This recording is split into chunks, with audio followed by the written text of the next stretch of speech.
Padahal apa yang mereka lakukan sebenarnya sama sekali tidak berpengaruh terhadap Islam. Justru saya sangat yakin Islam akan terus berkembang. Islam bahkan akan lebih bersinar, akan makin banyak orang masyarakat dunia berbondong-bondong memeluk Islam. Kenapa? Karena Islam hanya buruk dalam persepsi yang dibangun oleh media-media barat, bukan dalam kondisi yang sebenarnya. Apakah Allah butuh pertolongan? Tidak.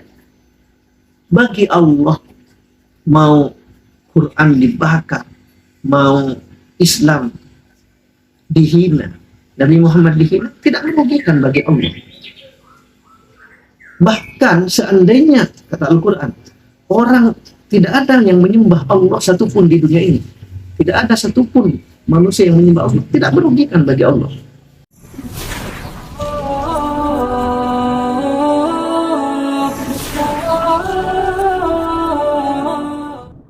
أعوذ بالله من الشيطان الرجيم بسم الله الرحمن الرحيم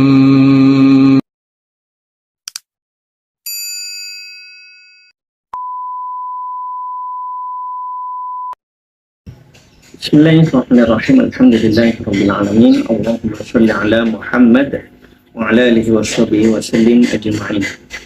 Saudara-saudaraku yang dimuliakan Allah, pekan ini bisa dikatakan pekan yang cukup dramatis bagi perkembangan demokrasi dunia, bagi kebebasan berekspresi, karena ternyata atas dalih kebebasan berekspresi, orang semakin tak terkendali. Salah satu contoh yang terbaru adalah bagaimana seorang Rasmus Paludan, ketua politisi kanan Denmark yang juga warga Swedia, melakukan aksi pembakaran Al-Quran dengan dalih kebebasan berekspresi. Ini menjadi satu catatan buruk bagaimana masyarakat dunia, terutama Eropa, meletakkan demokrasi, meletakkan kebebasan sampai benar-benar begitu hebat, hingga tidak peduli apakah itu merugikan orang lain atau agama lain. Kebencian yang terlanjur parah kepada mereka kemudian membuat Al-Quran sebagai kitab suci umat Islam menjadi objek sasaran. Tidak ada kaitannya. Mereka menolak atau mereka melakukan aksi terhadap Turki karena menolak Swedia masuk NATO atau bergabung dengan NATO. Tapi penolakan ini diwujudkan dengan pembakaran Al-Quran. Satu langkah yang sangat tidak mencerminkan nilai-nilai demokrasi itu sendiri.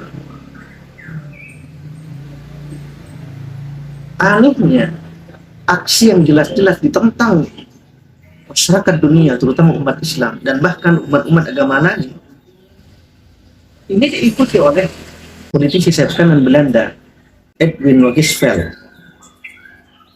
Dia melakukan perobekan terhadap Al-Quran sehari setelahnya. Jika Rasmus Paludan membakar Al-Quran di hari Sabtunya, pekan lalu, kemudian Edwin Logisveld merobek Al-Quran esok hari. Apa motivasi mereka? Tidak lain sebenarnya adalah Islamofobia, kebencian yang mungkin mendarah daging terhadap Islam. Apalagi kalau Rasmus Paludan bukan hanya kali ini saja, sudah sering kali dia melakukan aksi-aksi yang jelas menghina Islam, menghina Al-Quran, membakar Al-Quran.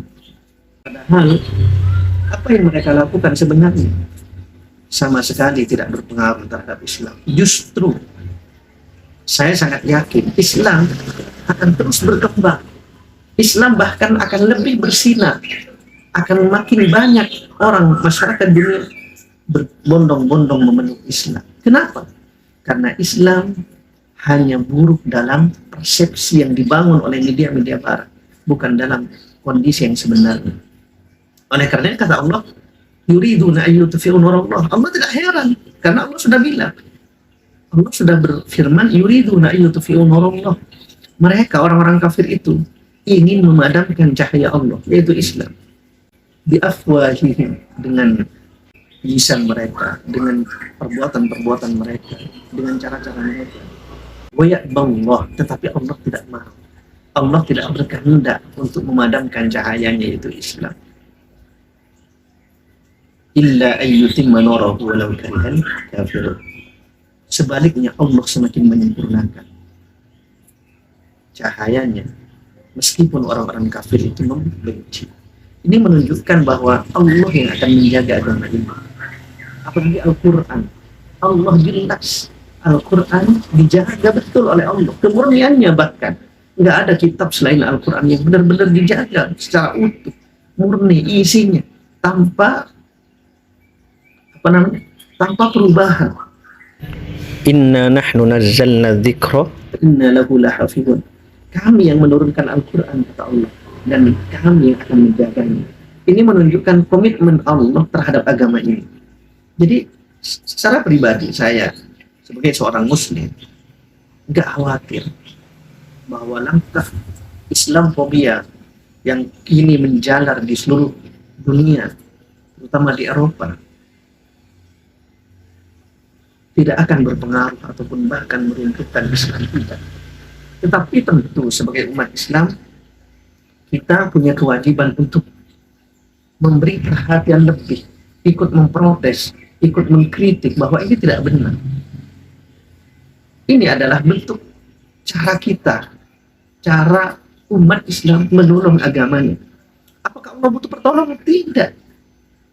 Bagi Allah, mau Quran dibakar, mau Islam dihina, Nabi Muhammad dihina, tidak merugikan bagi Allah. Bahkan seandainya, kata Al-Quran, orang tidak ada yang menyembah Allah satupun di dunia ini, tidak ada satupun manusia yang menyembah Allah, tidak merugikan bagi Allah. Bahkan dalam Al-Quran Allah berfirman, in takfuru antum wa man fil ardi jami'an fa inna Allah la yuhibbul kafirun. Tidak rugi bagi Allah. Kalaupun orang di seluruh bumi ini kafir, durhaka, tidak mau menyembah Allah, tidak ada kerugian bagi Allah. Allah tetap dengan kekuasaannya. Allah maha besar. Allah tidak berpengaruh dengan seberapa kuat iman manusia, seberapa tinggi, seberapa banyak manusia beriman kepadanya. Enggak berpengaruh. Kita iman atau enggak berpengaruh. Tapi kita sebagai pribadi muslim harus punya sikap di mana kita berpihak, di mana kita menjaga agama ini, ikut membantu menjaga agama ini. Oleh karenanya tidak perlu kita respon secara berlebihan, tetapi tentu praktek menghina Allah, menghina Islam, menghina Nabi Muhammad, membakar Al-Quran, merobek Al-Quran, ini harus dihentikan. Karena ini merusak tatanan nilai-nilai demokrasi. Demokrasi itu diantara isinya adalah equality, kesetaraan. Tidak ada perbedaan hak, tidak ada perbedaan memandang agama ini Islam, ini Yahudi, ini Kristen, tidak ada perbedaan. Ada kesamaan di situ. Dan ini yang harus, nilai-nilai ini yang harus ditekankan dalam demokrasi. Bukan hanya soal liberty, kebebasan. Kebebasan juga perlu ada batas-batas. Tidak ada kebebasan yang benar-benar 100% bebas. Nggak ada. Kebebasan siapapun di atas dunia akan dibatasi oleh kebebasan orang lain. Kita punya kebebasan, tetapi orang lain juga punya kebebasan. Umat agama A punya kebebasan, tentu dibatasi oleh kebebasan dari umat agama lain. Semua punya hak, semua punya kewajiban. Disinilah kita hidup toleransi, hidup saling memahami, saling menghargai antar umat beragama. Sangat diperlukan. Kedewasaan beragama diantaranya ditunjukkan dengan bagaimana kita menghargai agama lain. Saya kira kita cukup berbangga di Indonesia. Kita sebagai agama mayoritas, alhamdulillah, sangat jarang kita temukan orang Muslim di Indonesia sampai membakar kitab-kitab suci agama lain, meskipun agama lain minoritas. Dan ini dewasa dalam beragama. Meskipun tentu masih ada oknum-oknum yang mengatasnamakan agama, melakukan misalnya aksi di gereja, itu saya pribadi tidak setuju, karena itu tidak mencerminkan nilai-nilai agama. Islam rahmatan lil alamin. Islam menekankan ada kasih sayang terhadap alam semesta. Tidak hanya terhadap umat Islam, tetapi terhadap masyarakat dunia. Apalagi orang kafir dengan status bukan harbi, bukan orang kafir yang hendak memerangi kita, tetapi statusnya dhimmi, orang yang mau berhidup, mau berdampingan dengan kita, mau hidup rukun dengan kita dilarang mengganggu. Man ada dhimmiyan faqad adani, kata Rasulullah. Kalau ada orang menyakiti orang kafir zimmi, orang kafir yang mau hidup rukun dengan kita, maka kata Nabi faqad adani, sama dengan menyakiti. Dan inilah nilai-nilai yang mesti kita pahami bersama. Orang kafir, orang non-muslim juga harus memahami nilai-nilai kesamaan ini. Tidak perlu misalnya menghina Nabi Muhammad, membakar Al-Quran. Ini saat ini semakin menjadi tren, menjadi kebiasaan ya masyarakat dunia, seakan-akan bangga dengan melakukan penghinaan terhadap Nabi Muhammad, terhadap Islam, pembakaran Al-Quran, penyobekan Al-Quran. Apa untungnya buat mereka? Apakah mereka bangga? Tidak. Boleh jadi bahkan mereka akan hina dengan melakukan itu. Kenapa? Dalam hadis Nabi, Al-Quran jangan kita permainkan. Jangan sampai kita mengolok-olok Al-Quran. Jangan sampai kita menghina Al-Quran. Dalam hadis riwayat Muslim, Rasulullah SAW bersabda, Allah yarfa'u bihadzal kitabi aqwaman wa yad'u bihi akharin. Sesungguhnya Allah mengangkat dengan kitab ini, dengan Al-Quran, satu kaum dan merendahkan juga atas kaum yang lainnya. Maksudnya bagaimana? Maksudnya Al-Quran bisa membuat seseorang menjadi mulia, tetapi juga dengan Al-Quran bisa membuat seseorang menjadi hina.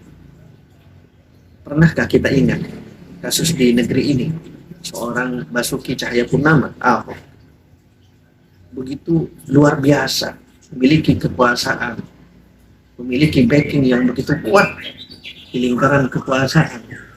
Suatu saat dia menghina Al-Quran, dia menyebut surah Al-Ma'idah berbohong yang mengatakan jangan memilih pemimpin kafir.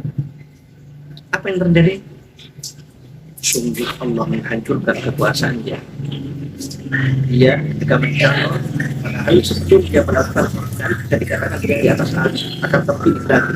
Tapi ketika dalam pencalonan, orang semua antipati, terutama masyarakat Muslim semuanya antipati dan tidak memilihnya. Akhirnya dia kalah dan bahkan dia masuk penjara. Ini satu contoh. Jadi mari kita hormati agama lain. Mari kita hormati kitab-kitab suci agama lain. Termasuk orang Islam tidak boleh melakukan penghinaan terhadap agama-agama lain, terhadap kitab suci agama lain. Jangan pernah menghina Al-Quran, jangan pernah meremehkan, merendahkan Al-Quran. Al-Quran begitu banyak menjadi bukti. Sesuatu yang berkaitan dengan Al-Quran semuanya diangkat oleh Allah menjadi mulia. Malam diturunkannya Al-Quran menjadi malam yang sangat dimuliakan oleh Allah, malam Lailatul Qadar yang derajatnya lebih baik dari 1000 bulan. Khairum min alfi syahr. Hari di mana diturunkan Al-Quran menjadi hari terbaik, yaitu hari Jumat. Bulan diturunkannya Al-Quran menjadi bulan paling mulia, yaitu bulan Ramadan. Dan orang yang menerima Al-Quran, manusia yang menerima Al-Quran menjadi manusia paling mulia di seluruh dunia, di seluruh semesta alam ini. Siapa? Rasulullah, Nabi Allah Muhammad Sallallahu Alaihi Wasallam. Tempat, kota di mana Al-Quran diturunkan menjadi kota yang sangat dimuliakan oleh Allah, yaitu kota Haramain, kota Mekah. Kemudian Quran dibawa ke Madinah menjadi kota Munawwar yang dicahayakan oleh Al-Quran. Dan malaikat yang membawa wahyu, yaitu Al-Quran kepada Nabi Allah Muhammad, yakni malaikat Jibril, menjadi malaikat yang oleh Allah diangkat sebagai penghulu malaikat, sebagai pemimpin para malaikat. Sesuatu yang dikaitkan dengan Al-Quran, sesuatu yang berkaitan dengan Al-Quran akan terangkat dengan sendirinya. Begitupun kita. Insya Allah orang-orang Islam yang dekat dengan Al-Quran, menjadi ahli Al-Quran, menjadi penghafal Al-Quran, penjaga Al-Quran juga akan diangkat oleh Allah SWT. Begitupun sebaliknya, jika ada orang menghina, mencela, meremehkan Al-Quran, maka yakinlah dia juga akan dibinakan oleh Allah. Jika tidak di dunia ini, maka pasti dia tidak dibinakan. Barangkali ini yang bisa menjadi sharing kita, kajian kita pada kesempatan kali ini. Kurang lebihnya mohon maaf. Ihdinas siratal mustaqim. Assalamualaikum warahmatullahi wabarakatuh. Thanks for watching. Dukung terus channel ini dengan menekan tombol subscribe, like, and share. Bagi Anda yang mendukung, kami doakan semoga Anda senantiasa mendapatkan nikmat dari Allah Subhanahu wa Ta'ala di dunia dan akhirat. Amin, amin, amin, ya Rabbal Alamin.